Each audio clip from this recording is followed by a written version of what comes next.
Halo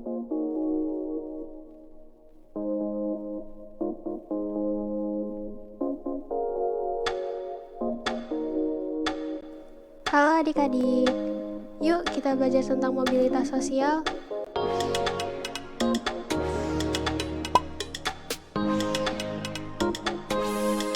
Hasil perpindahan dari mobilitas sosial bisa menjadi lebih tinggi, lebih rendah, bahkan tetap sederajat.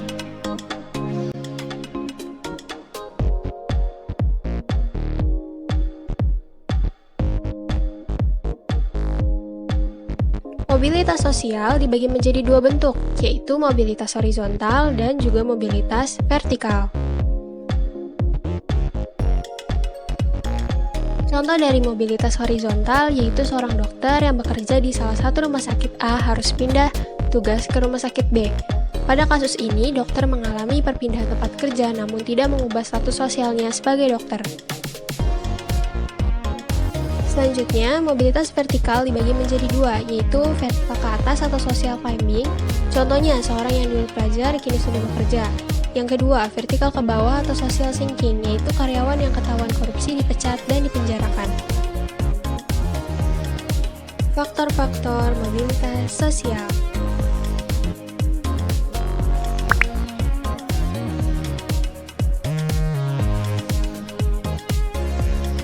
Yang pertama ada faktor struktural. Faktor ini terkait dengan kesempatan seseorang untuk menempati sebuah kedudukan. Di Indonesia sendiri, struktur masyarakatnya sangat terbuka, jadi kesempatan untuk menempati berbagai jabatan yang tinggi menjadi lebih besar. Selanjutnya ada faktor individu. Faktor ini terkait dengan kualitas individu yang dilihat dari segi sikap, pengetahuan, dan keterampilan.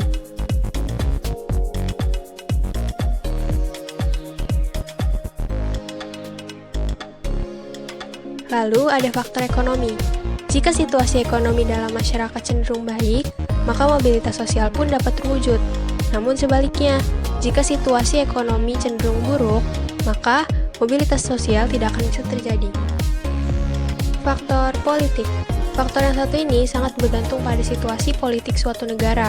Keadaan negara yang tidak stabil akan mempengaruhi kondisi keamanannya, sehingga mobilitas sosial tidak dapat terwujud. Yang terakhir ada faktor kependudukan. Banyak masalah kependudukan yang bisa mendorong individu dan pemerintah untuk mengarahkan masyarakat agar bermigrasi ke daerah lain, sehingga mobilitas sosial pun terjadi. Selanjutnya kita masuk ke faktor penghambat mobilitas sosial. Faktor penghambat yang pertama yaitu kemiskinan. Masyarakat yang mengalami kemiskinan akan kesulitan untuk mencapai status sosial tertentu. Yang kedua, diskriminasi.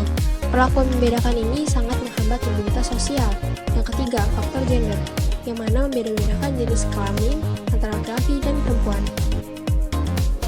Selanjutnya yaitu saluran mobilitas sosial. Berikut ini merupakan contoh saluran-saluran mobilitas sosial. Yang pertama, pendidikan. Pendidikan merupakan saluran bagi mobilitas vertikal yang sering digunakan karena melalui pendidikan orang dapat mengubah statusnya. Pendidikan memberikan kesempatan pada setiap orang untuk mendapatkan kedudukan yang lebih tinggi. Yang kedua, organisasi politik. Banyak contoh orang yang meniti perjuangan karir di organisasi politik dari tingkat rendah sampai tingkat tinggi. Seorang anggota partai politik yang profesional dan punya dedikasi tinggi kemungkinan besar akan cepat mendapatkan status yang lebih tinggi. Selanjutnya, organisasi ekonomi. Organisasi yang bergerak itu antara lain dalam bidang perusahaan ataupun jasa umumnya memberikan kesempatan seluas-luasnya bagi seseorang untuk mencapai mobilitas vertikal.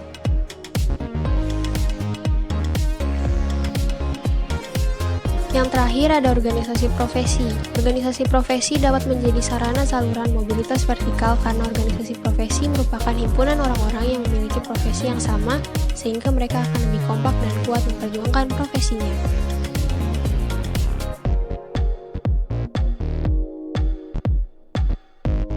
Dampak positif dari mobilitas sosial yang pertama yaitu mendorong seseorang menjadi lebih maju. Hal ini menimbulkan motivasi yang tinggi pada diri seseorang untuk maju di berbagai bidang. Yang kedua, mempercepat tingkat perubahan sosial ke arah yang lebih baik. Yang ketiga, meningkatkan integrasi sosial. Terjadinya mobilitas sosial dapat meningkatkan integrasi sosial.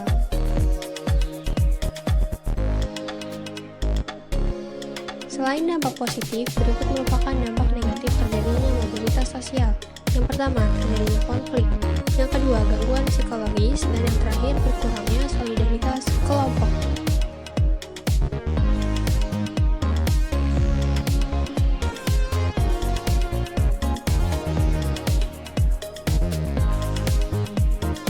Sekian materi mobilitas sosial ini, semoga kalian mengerti. Sampai jumpa di lain kesempatan.